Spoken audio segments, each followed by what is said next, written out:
আসসালামু আলাইকুম। আশা করি সবাই ভালো আছেন। আজকে আমরা শিখব ফেসবুক কভার ডিজাইন। ইলাস্ট্রেটরে প্রথমে আমরা ক্রিয়েট নিউ পেজ ওপেন করি এবং wide 851, height 315, 8 GB colour, 300 PPI resolution নিয়ে আমরা পেজটি ক্রিয়েট করব। তো প্রথমে আমরা আর্টবোর্ডের মাপে একটি রেক্টেঙ্গেল ক্রিয়েট করি। সেই জন্য আমরা ওয়াইড 851 এবং হাইট 315 একটি রেক্টেঙ্গেল নিই। আমরা স্টোর কালারটা বন্ধ করে ফিরে একটি অন্য কালার দিই এবং অ্যালাইনের সাহায্যে সেন্টার অ্যালাইন করে ফেলি। Ctrl+2 দিয়ে আমি লক করে দিলাম। এখন আমি চাচ্ছি লেফট সাইডে এখানে লোগো থাকবে, নিচে কিছু টেক্সট এবং বাটন, রাইট সাইডে ইমেজ থাকবে। আমরা জানি একটি শেপ একটি ইমেজ খুব সহজে মাস্কিং করা যায়, কিন্তু আজকে কাভার ফটোতে আমি অনেকগুলো শেপের মধ্যে একটি ইমেজ মাস্কিং করে দেখাবো। সেই জন্য আমাদেরকে কম্পাউন্ড পাথ করতে হবে। আমি প্রথমেই এখানে কিছু শেপ তৈরি করে নিই।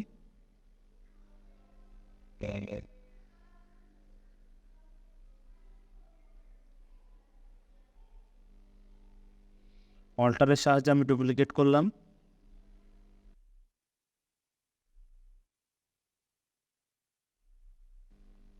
এবং শেপ বিল্ডার টুল দিয়ে আমাদের বাইরের যে পার্টগুলো আমাদের লাগবে না সেগুলি আমি ডিলিট করে দিলাম।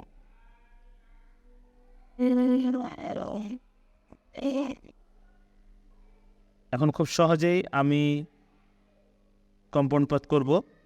আমি শেপগুলি ধরে অবজেক্ট, কম্পাউন্ড পাথ, মেক, এটির শর্টকাট হচ্ছে Ctrl+8। এখন এই শেপগুলি কম্পাউন্ড পাথ হয়ে গেছে। মাল্টিপল শেপের মধ্যে আমরা যদি এখন একটি ইমেজ মাস্কিং করতে চাই তাহলে সেটি হয়ে যাবে। আমরা ফাইল, প্লেস, এখন যদি আমরা একটি ইমেজ এখানে প্লেস করি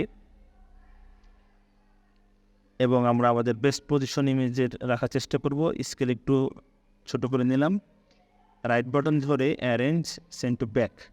এখন আমরা শেপ ধরে শিফট এবং ইমেজটাই সিলেক্ট করলাম, right button click, make clipping mask.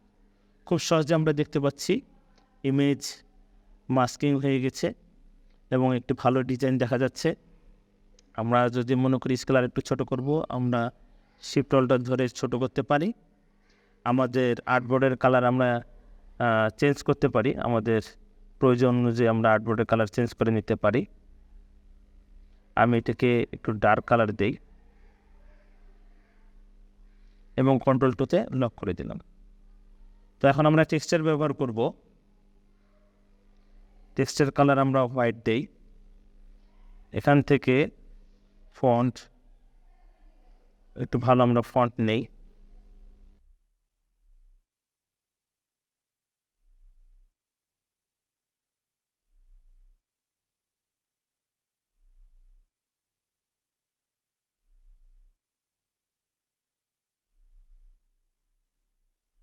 এখন আমি খুব সহজে একটি লোগো বানাবো।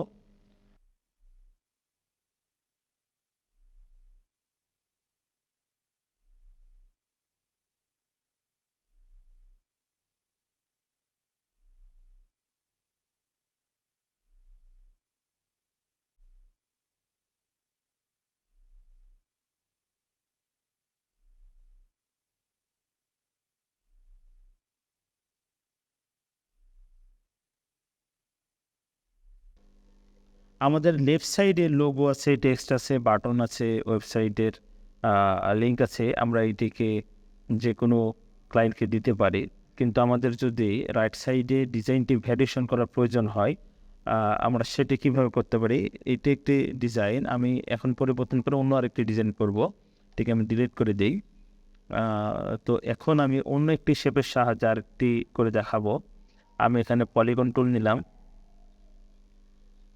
এবং পলিগন টুলটি আমরা রোটেট করে দিই।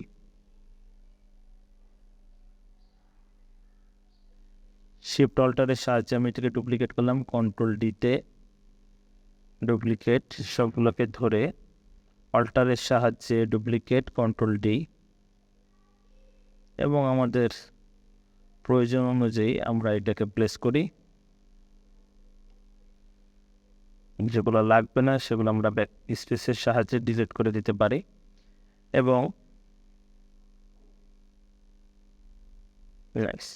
এখন আমরা আর্টবোর্ডের রেক্টেঙ্গেলটি আনলক করলাম, সবগুলি ধরে শেপ বিল্ডারের সাহায্যে বাইরের পার্টগুলি আমরা ডিলিট করে দিই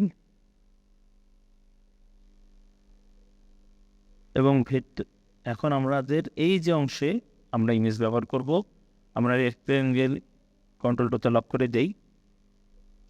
আমার এখন এই শেপ সবগুলো ধরে object compound path make, control 8-এর সাহায্যে আমরা এটাকে কম্পাউন্ড পাথ করতে পারি। তো আমরা যদি কম্পাউন্ড পাথ না করতাম তাহলে এটি মাস্ক হতো না। ফাইল প্লেস, আমরা একটি ইমেজ নিয়ে আসি এখানে এবং আমরা এখানে একটি আমাদের ফ্যাশন রিলেটেড একটি ইমেজ রাখলাম। Right button click, arrange send to back এবং শেপগুলো ধরে এখন এই শেপগুলো কিন্তু যে কোনো এক জায়গায় ক্লিক দিলে দেখেন গ্রুপের মতন কাজ করছে। তো যে কোনো এক জায়গায় ক্লিক দিয়ে শিফট ধরে ইমেজটিকে ধরলাম, right button click, make clipping mask. তো খুব সহজেই একটি ইফেক্ট আমরা দেখতে পাচ্ছি, খুব ভালো দেখাচ্ছে এবং এটি মাস্কিং হয়ে গেছে। কিন্তু আমরা যদি এটিকে কম্পাউন্ড পাথ না করতাম তাহলে মাল্টি শেপের মধ্যে একটি ইমেজ মাস্কিং হতো না। আমরা আরেকটি ডেমো দেখাবো। আরেকটি ডেমো দেখানোর জন্যে আমি অন্য একটি শেপ নেই। এখন আমরা একটি ত্রিভুজ শেপ তৈরি করি। ঠিক এটাকেও আমরা শিফট অল্টারের সাহায্যে ডুপ্লিকেট করি, control D.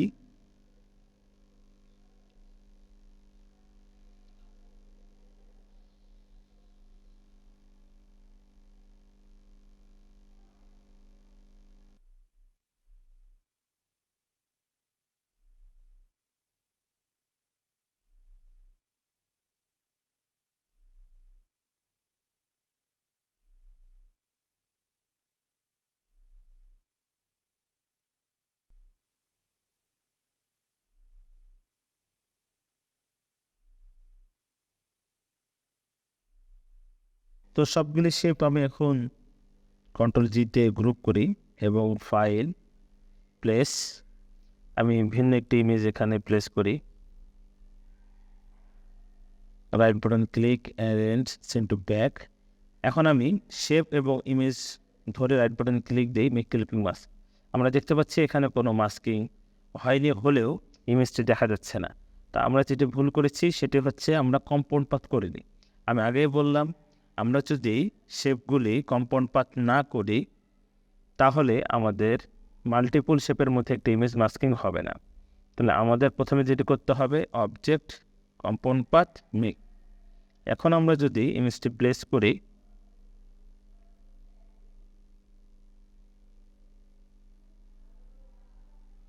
Arrange send to back এবং যদি আমরা শেপ এবং ইমেজ ধরে রাইট বাটন ক্লিক দিই, মেক ক্লিপিং মাস্ক, খুব সহজে আমরা দেখতে পাচ্ছি মাস্কিং হয়ে গেল। আমরা ইমেজটি বেস্ট পজিশন রাখার জন্য আমরা চাইলে আরেকটু বড় করতে পারি এবং আমরা দেখে এটি কাজ করে নেব। এখন ইমেজের ফেসটি ভালোভাবে দেখা যাচ্ছে।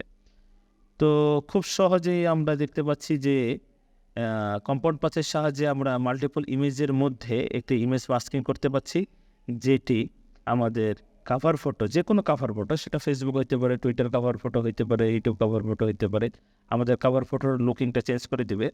এবং ইমেজকে প্রেজেন্টেশন করার জন্য ক্লিপিং মাস্ক খুব ভালো একটি মাধ্যম। আমরা মাস্কিংয়ের সাহায্যে কাভার ফটো ডিজাইন করতে পারবো। খুব বেশি কাজ না। লেফট সাইডে আমি শুধুমাত্র একটি ডেমো লোগো তৈরি করেছি এবং কিছু অল্প টেক্সটের ব্যবহার, একটি বাটন। এভাবে আমরা যদি কাজ করি এবং প্র্যাকটিস করি, আমরা আস্তে আস্তে সবগুলো স্কিলই আমরা ডেভেলপ করতে পারবো। আপনারা সবাই কাজগুলি প্র্যাকটিস করেন, ভিডিওটি প্রথম থেকে শেষ পর্যন্ত ভালোভাবে দেখবেন এবং প্র্যাকটিস করবেন বারবার। কোনো কিছু জানার থাকলে কমেন্টসে জানাবেন।